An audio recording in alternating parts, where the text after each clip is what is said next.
क्यों आए भगवान शिव महाकाली के पैरों के नीचे? हम कोई भी शिव मंदिर या महाकाली मंदिर जाते हैं तो हम महाकाली के पैरों के नीचे भगवान शिव जी की प्रतिमा को देखते हैं और हमारे मन में पहला सवाल आता है कि भगवान शिव महाकाली के पैरों में कैसे? इसके पीछे क्या वजह है? हम जानने का प्रयास भी करते हैं लेकिन जान नहीं पाते। लेकिन आज हम आपको बताएंगे कि आखिर भगवती के पैरों के नीचे भगवान क्यों है।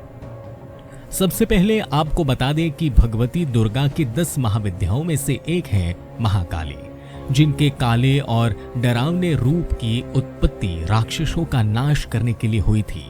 ये एकमात्र ऐसी शक्ति है जिनसे स्वयं काल भी भय खाता है। उनका क्रोध इतना विकराल रूप लेता है कि संपूर्ण संसार की शक्तियां मिलकर भी उनके गुस्से पर काबू नहीं पा सकती। उनके इस क्रोध को रोकने के लिए स्वयं उनके पति भगवान शंकर उनके चरणों में आकर लेट गए थे। इस संबंध में शास्त्रों में कथा वर्णित है जो इस प्रकार है। दैत्य रक्तबीज ने कठोर तप के बल पर वर पाया था कि अगर उसके खून की एक बूंद भी धरती पर गिरेगी तो उससे अनेक दैत्य पैदा हो जाएंगे। उसने अपनी शक्तियों का प्रयोग निर्दोष लोगों पर करना शुरू कर दिया। धीरे धीरे उसने अपना आतंक तीनों लोकों पर मचा दिया। देवताओं ने उसे युद्ध के लिए ललकारा। भयंकर युद्ध का आगाज हुआ। देवता अपनी पूरी शक्ति लगाकर रक्तबीज का नाश करने को तत्पर थे, मगर जैसे ही उसके शरीर का एक भी बूंद खून धरती पर गिरता कि उस एक बूंद से अनेक रक्तबीज पैदा हो जाते।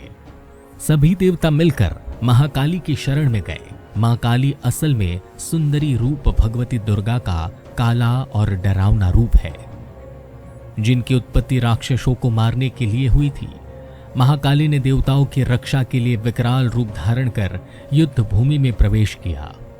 मां काली की प्रतिमा देखे तो देखा जा सकता है कि वह विकराल मां है, जिसके हाथ में खप्पर है, लहू टपकता है तो गले में खोपड़ियों की माला है। मगर मां की आंखें और हृदय से अपने भक्तों के लिए प्रेम की गंगा बहती है। महाकाली ने राक्षसों का वध करना आरंभ किया, लेकिन रक्तबीज के खून की एक भी बूंद धरती पर गिरती तो उससे अनेक दानवों का जन्म हो जाता, जिससे युद्ध भूमि में दैत्यों की संख्या बढ़ने लगी। तब मां ने अपनी जीवा का विस्तार किया।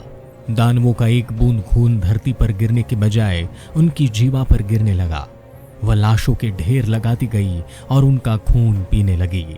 इस तरह महाकाली ने रक्तबीज का वध किया, लेकिन तब तक महाकाली का गुस्सा इतना विकराल स्वरूप ले चुका था कि उनको शांत करना जरूरी था, मगर हर कोई उनके समीप जाने से भी डर रहा था।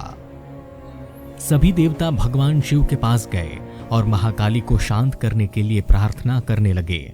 भगवान शिव ने उन्हें बहुत प्रकार से शांत करने की कोशिश की। जब सभी प्रयास विफल हो गए तो वो उनके मार्ग में लेट गए। जब उनके चरण भगवान शिव पर पड़े तो वह एकदम से ठिठक गए। उनका क्रोध शांत हो गया।